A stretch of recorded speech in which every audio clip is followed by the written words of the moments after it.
Doctor Yunus but صاحب کا ایک مضمون ہے، بڑی عمر کی عورت سے شادی کرنا۔ عورت اس لیے شادی کرتی ہے کہ تعریف کرنے کے لیے ایک بندہ مل جائے، اور مرد اس لیے شادی کرتا ہے کہ تعریف کیے بغیر عورت مل جائے۔ ویسے گھر کو جنت بنانے کے لیے شادی ضروری ہے۔ میرا ایک دوست کہتا ہے یہ ٹھیک ہے کیونکہ مرنے کے بعد ہی جنت مل سکتی ہے۔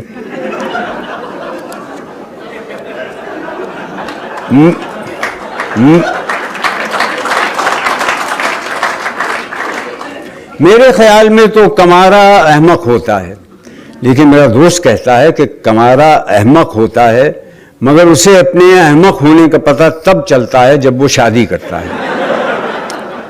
دیکھا جائے تو شادی کا اس سے بڑا اعزاز اور کیا ہوگا کہ صرف اسی صورت میں انسان خدا بن سکتا ہے۔ اسے شاید مجازی خدا کہتے ہیں، اس لیے کہیں کہ وہ بھی خدا کی طرح سنتا تو سب ہے، بلکہ ہر وقت سنتا ہے لیکن بولتا نہیں۔ پہلے میرا بھی یہی خیال تھا کہ ہر عورت شادی کرے مگر کوئی مرد شادی نہ کرے، لیکن اب میں کہتا ہوں کہ ہر مرد کو بڑی عمر کی عورت سے شادی کرنا چاہیے۔ میرے دوست کے خیال میں شادی نہ کرنے کی ایک صورت یہ بھی ہے، کیونکہ آپ جس عورت سے بھی کہیں گے کہ میں بڑی عمر کی عورت سے شادی کرنا چاہتا ہوں، وہ کہے گی اس کا مطلب یہ ہے کہ آپ میرے ساتھ شادی نہیں کرنا چاہتے۔ پھر بڑی عمر کی عورت سے شادی کرنا محکمہ آثار قدیمہ کے ملازمین کے لیے تو ٹھیک ہے کہ جوں جوں چیز پرانی ہوتی جاتی ہے اس میں ان کی دلچسپی بڑھتی جاتی ہے۔ بڑی عمر کی عورت سے شادی کر کے آپ حضرت آدم علیہ السلام کی طرح دنیا کے ان خوش نصیب خاوندوں میں سے ایک ہوں گے جن کی یہاں ساس نہیں ہوتی، ورنہ جب تک سانس تب تک ساس۔ پھر آپ کو بیوی کا حکم مانتے ہوئے بھی شرم نہیں آئے گی، کیونکہ حکم ہے کہ بڑوں کی حکم عدولی نہ کرو۔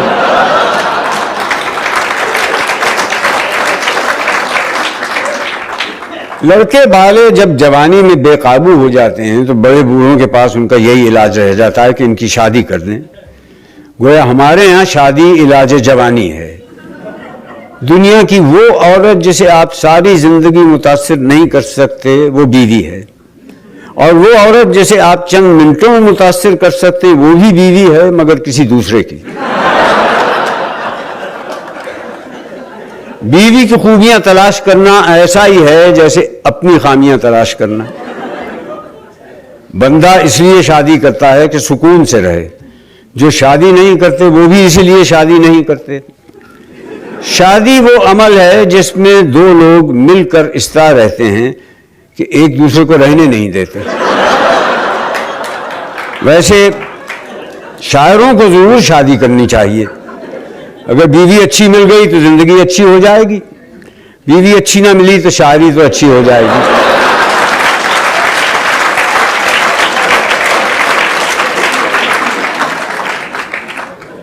بیوی سے بحث میں ہارنے سے زیادہ بے عزتی والی بات ہے اس میں بحث سے جیتنا۔ وہ خاوند کو تکلیف اور مصیبت میں نہیں دیکھ سکتی، اسی لیے وہ اس کے رنڈوا ہونے کی دعا نہیں مانگے گی، اپنا بیوہ ہونا قبول کر لے گی۔ ویسے اگر عورت اپنے مرد سے بھی اسی اخلاق سے پیش آئے جس سے وہ اجنبی مردوں سے ملتی ہے تو اسے کبھی طلاق نہ ہو۔ خاوند بھی اگر اسے دن میں ایک بار ایسے دیکھ لے جیسے وہ ہمسائی کو دیکھتا ہے تو اس کی خوشگوار ازدواجی زندگی کی ضمانت میں دے سکتا ہوں۔ اگر آپ کسی کو شادی نہ کرنے کے بارے میں قائل کرنا چاہتے ہیں تو اس کا ایک طریقہ یہ ہے کہ اس کی شادی کر دیں۔ اور تو اور میرے دوست نے بھی دوسری شادی کے بعد توبہ کر لی کہ اب ساری زندگی دوسری شادی نہیں کروں گا۔ اب وہ کہنے لگا ہے کہ مجھے بڑی عمر کی عورت سے شادی کرنے پر کوئی اعتراض نہیں، بس شادی کرنے پر اعتراض ہے۔ سارا دن مجھے یہ کہہ کر بے سکون کرتا رہتا ہے کہ شادی نہ ہوتی تو اسے کتنا سکون ہوتا۔ اب میں بھی اس کی باتوں سے قائل ہو گیا ہوں کہ اگر اس کی والد کی شادی نہ ہوتی تو مجھے کتنا سکون ہوتا۔